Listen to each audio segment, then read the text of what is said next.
When The Big Bang Theory ended after 12 seasons, it did so with a bang. No pun intended. Fans around the world rejoiced as Sheldon Cooper, the eccentric genius who had captivated audiences with his awkward charm and relentless intellect, finally received the Nobel Prize in Physics.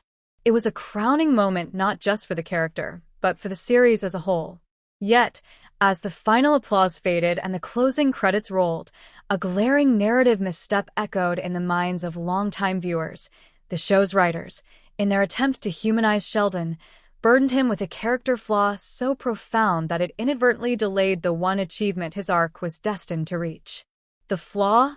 Sheldon's obsession with intellectual superiority, masked as arrogance, which often translated to social blindness and emotional immaturity. While this was always part of his character DNA, the writers amplified it to such extremes that it stunted his growth, and arguably, his professional trajectory for far too long. Let's rewind a bit.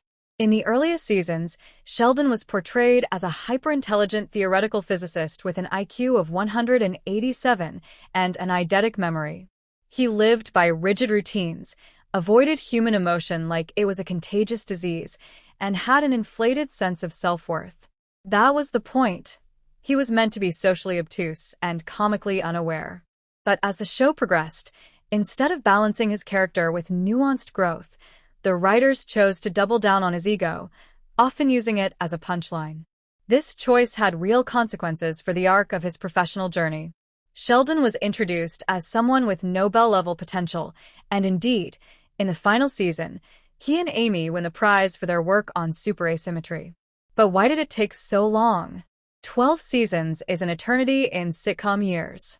While we understand that television requires character development to unfold over time, in Sheldon's case, the delay felt less like organic storytelling and more like a self-inflicted narrative wound. Throughout the middle seasons, we watch Sheldon sabotage his own collaborations. He undermines colleagues, dismisses peers' ideas, and burns bridges with a frequency that would make any tenure committee squirm. Remember when he kicked Raj out of their research team because he wanted credit for a theory they developed together? Or how about when he tanked Leonard's research opportunities out of petty jealousy? These moments were meant to be funny, and sometimes they were, but they also painted a picture of a man so consumed by his need to be the smartest person in the room that he often failed to be the most productive or collaborative. And this is where the writers stumbled. Instead of letting Sheldon evolve steadily, they leaned on this exaggerated flaw as a comedic crutch for too long, ultimately slowing his career trajectory in a way that felt artificial. Consider this. In the real world of theoretical physics, Nobel-worthy work doesn't happen in isolation. It happens in labs, conferences, and collaborations. It thrives on dialogue, debate, and the collective brainpower of scientific minds. By making Sheldon a self-imposed island for so long, the show almost disqualified him from the very community that awards the Nobel. Only in the final seasons, when Sheldon truly begins to listen, to Amy, to his friends, to other scientists, does his work gain the kind of traction it needs to earn that golden prize. So what changed? Amy Farrah Fowler.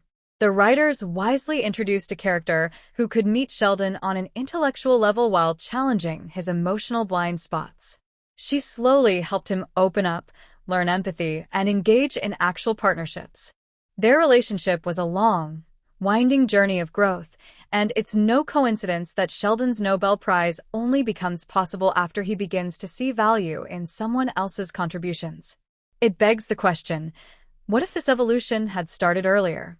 What if the writers hadn't leaned so heavily into the Sheldon is unbearable trope for so long? Could we have seen a more mature, emotionally intelligent Sheldon by season 8 or 9? One who collaborates, learns, and grows not just personally but professionally? Would that have made his Nobel win feel more earned, more impactful? Instead, the prize feels like a redemption arc rather than a culmination. It's a reward for growth that came late and sometimes felt rushed. The writers, in their effort to stretch 12 seasons of character arcs, painted themselves into a corner. They made Sheldon so difficult, so socially inept, that the eventual turnaround felt more like a course correction than a natural progression. There's also the question of realism. In the real academic world, Someone like Sheldon, brilliant, yes, but dismissive and difficult, would struggle to secure collaborators, funding, or even long-term positions. Academia is brutal, and while genius is respected, collegiality is often the key to survival.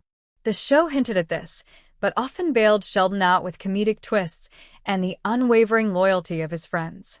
It wasn't until Amy became his mirror and his equal that he began to reflect and adjust. The irony is that Jim Parsons, the actor behind Sheldon, gave a masterclass in subtle evolution. Over 12 seasons, he added nuance to Sheldon's quirks, allowing us to see the cracks in the armor, the vulnerable edges of a man desperate to be understood. But the writers frequently undercut this with repetitive jokes, predictable meltdowns, and emotionally regressive behavior that delayed the character's peak. It's not that Sheldon shouldn't have flaws, he should. It's what made him compelling. But the mistake was in exaggerating one flaw for so long that it derailed his growth. In the end, the Nobel Prize felt less like a moment of destiny and more like a sigh of relief, as though the writers finally allowed Sheldon to become the man he could have been all along. 12 seasons later, The Big Bang Theory remains one of TV's most beloved comedies. It made science cool, friendship funny, and social awkwardness endearing. But if there's one narrative misstep that still lingers, it's how the writers' commitment to one exaggerated character flaw postponed Sheldon Cooper's crowning achievement. Genius may be its own reward, but sometimes the journey there deserves better storytelling.